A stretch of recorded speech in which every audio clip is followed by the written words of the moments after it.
আসসালামু আলাইকুম প্রিয় দর্শক ও কৃষি উদ্যোক্তা বন্ধুরা, আপনারা দেখুন যে ড্রাগনের ফুল ফুটেছিল, পরাগায়ন করিয়েছিলাম, কিন্তু তীব্র তাপে খরায় আপনারা দেখুন যে মনে হয় না যে ফুলগুলো ফলে পরিণত হবে, কারণ সবুজ নেই, হলুদ হয়ে গেছে। অর্থাৎ এগুলো আর টিকবে বলে মনে হচ্ছে না। আসলে কৃষকের তো লজ্জা নেই, যার কারণে কৃষক এই কৃষি কাজ করে। কৃষকের যদি লজ্জা থাকতো তাহলে কৃষিকাজ করতো না। দেখুন যে সারা বছর ধরে পরিচর্যা করা হয়েছে, সামনে ফল আসবে, সার ওষুধের দাম শোধ করা হবে, অনেকের শ্রমিকের বিলও বাকি থাকে সেটা পরিশোধ করা হবে, সব কিছুই ঠিক ছিল। হঠাৎ তীব্র তাপ, এই তাপে ফুলগুলো সব নষ্ট হয়ে গেছে। অর্থাৎ যা 2-4 কেজি ফল হতো সেইগুলো আর হচ্ছে না। তো এই যে কৃষক আসলে কত জায়গায় ধরা, প্রকৃতির কাছে ধরা, বিরূপ আবহাওয়ায় বারবারই কৃষক কিন্তু এরকম ক্ষতির সম্মুখীন হয়। কৃষকের লজ্জা নেই তো, যার কারণে কৃষক বারবার তারপরও এই কৃষিকাজই করে। কারণ তাদের ফসল বন্যায় ভেসে যায়, খরায় নষ্ট হয়।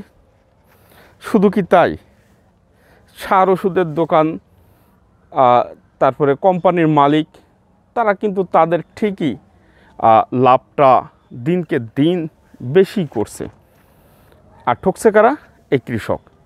কৃষক বেশি দামে এই সার ওষুধ নিয়ে এসে তার এই কৃষিকাজগুলো এগিয়ে নিচ্ছে, চালিয়ে নিচ্ছে বেশি ফলনের আশায়, ভালো ফলনের আশায়। কিন্তু দেখুন হচ্ছেটা কি, কৃষক বিভিন্নভাবে হয়তো বা কখনো কখনো ফলনটা ভালো নিয়ে আসতে পারছে, কিন্তু ফলন নিয়ে আসলেও আরেক সমস্যা, বাজার ব্যবস্থাপনা খুবই খারাপ। হয়তো ফলন খুব বেশি হলো আর বিক্রি করতে পারছে না, বিক্রি এমন রেটে বিক্রি করা লাগছে যে তুলে নিয়ে বাজারে বিক্রি করার চাইতে বাগানেই নষ্ট হয়ে যাওয়াই বেটার মনে করে, তাহলে খরচ বাঁচে, সেই কারণে বাগানেই নষ্ট হয়। তো এই হচ্ছে কৃষকের অবস্থা। যদি কৃষিতে না আসতাম তাহলে কাছ থেকে কৃষকের দুর্দশা, এই দুর্গতিগুলো কিন্তু অনুভব করতে পারতাম না। আমার কি মনে হয়, প্রত্যেক শিক্ষার্থীকে তাদের, আমার মনে হয় এই ধরনের পড়াশুনো বিভিন্ন সাবজেক্ট তো পড়বেই, পাশাপাশি প্র্যাকটিক্যাল এই ধরনের কিছু থাকা উচিত। যারা এই কৃষি কাজগুলো দেখবে, তারা শিখবে, জানবে, বুঝবে। সেক্ষেত্রে কৃষকের প্রতিও তাদের একটা সম্মান কিন্তু বাড়বে।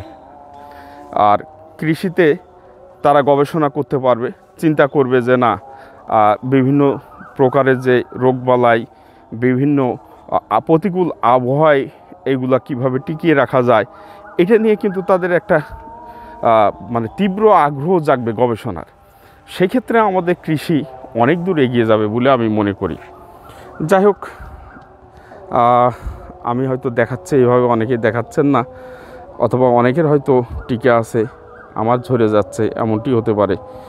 তো সবার কাছে দোয়া চেয়ে শেষ করছি। সবাই ভালো থাকবেন। আল্লাহ হাফেজ।